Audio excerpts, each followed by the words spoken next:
Good day, good morning, and good evening, Commanders. Today, I'll be showing you the most optimal WARNO controls and settings that I use that made my game feel and play much better. If you find this video useful, please make sure to leave a like down below and consider subscribing. It helps me out a lot and I'd really appreciate it. Without further ado, let's get on with the video. Let's start off with the best. For your controls, W, A, S, and D, I have half of my controls on default, and half of them are customized, basically. But so take a look. Camera up, W, A, S, and D for your movement is default. Leave it as is. Move camera to last situation awareness event. I debound this because you don't really need it. To do this, you can just click the alert up here on the right that will show up. You know when it says enemy spotted, if you just click it with left click, you will just move to that awareness event, so you don't really need it, and I don't use it anyway.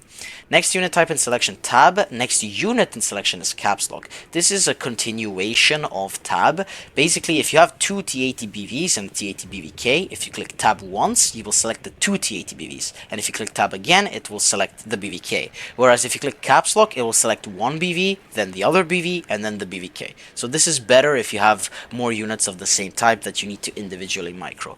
Beacon attack, I debound it. I can't use F2, F3, or F4 anyway, since I have a 70% keyboard, so you don't really need them. But beacon enemy spotted, I put on R so that I can spam it and click it fast if need be. Unit information I is default, turn weapons on and off H is default, display line of sight C is default, stop E is default, return fire X is what I changed. I find X easier to click than Z, and also because I got used to Z being right for something else, so I use X here for return fire and it's completely fine with me. Auto cover on alt, I talked about this in my tips video, where basically I said that you should use this thing so that it changes from cover to nothing or from nothing to cover, and then you can pull off some cheesy LOS spots and it saves your units from getting shot at basically. Fire at position T, this is self-explanatory and it's default. Move, leave it unbound. It's automatically bound to right click in the game, so don't try to bind it yourself. Move fast F is self-explanatory, it's default. Attack Q is default. Fast move and attack is the quick hunt order, and that is N, which is default. Unload at position Y is default. Unload U is default. Smoke at position B is default. Reverse G is default. Evacuate space. So I really like space. For example, if I've controlled grouped my fighters to like 1 or something, I can just click 1 and I can click space and they're already scrambling off the air. So space is really useful for me and it's really fast to click. So I enjoy having this on space. Now anything else is valid, but again, space really easy to click with your thumb. So I don't see any problems with it.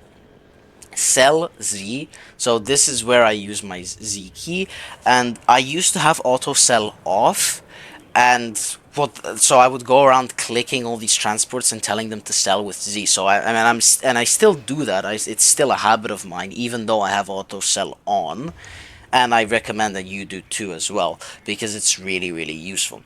But I still go around clicking Z, and Z is just easy to like. It's in my mind already to click Z to sell, so that's why I've changed Z to sell and X for return fire. Land, helicopter only, back mouse button. So you have two side buttons on your mouse. Maybe some mice don't have them, but most do. You have two side buttons, and if you click the back one, basically your helicopter will land. Change altitude, helicopter only. If I click V, my helicopter will lower his altitude. I find V easy to click. With my thumb, I can transition from space to V, and it's simple as that, basically. The rest of these settings are basically useless except for display all or shift, and if you're wondering about the call artillery, it's also useless, it does not work. That's it for the controls. Moving on to interface. Icons type RTS. The difference is basically in your icons, and now I would suggest you put it on RTS, because if you're trying to analyze a replay with somebody, most of the player base plays with RTS, and if you're trying to analyze a replay, there can be some sort of miscommunication, like you can't really understand what's happening on each other's screens, so I would suggest switching to what most of the player base uses, but you can keep it at NATO. However, I do prefer RTS. Allow label aggression, don't aggregate display units name only, and aggregate.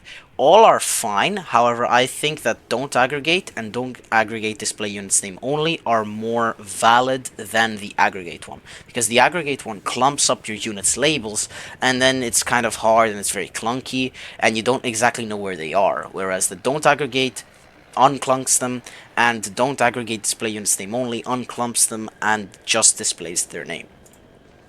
HUD size normal. This is because you don't want it to be very big so that like it clutters up your screen, and you don't want it to be very small so that you cannot see what's happening. Label size small. You don't want it to be minimal or very small because then it's too small to click in some situations, and you don't want it to be very large so that it doesn't clutter up your screen because you will have many units on the front. Minimalist target infos. Keep this at no because you want to get as much information about the unit that you're targeting and about how you're going to target it. That's what basically that does. When you hover over an enemy unit, the information will be displayed around your crosshair, and you want this at no so you get the most information out of it.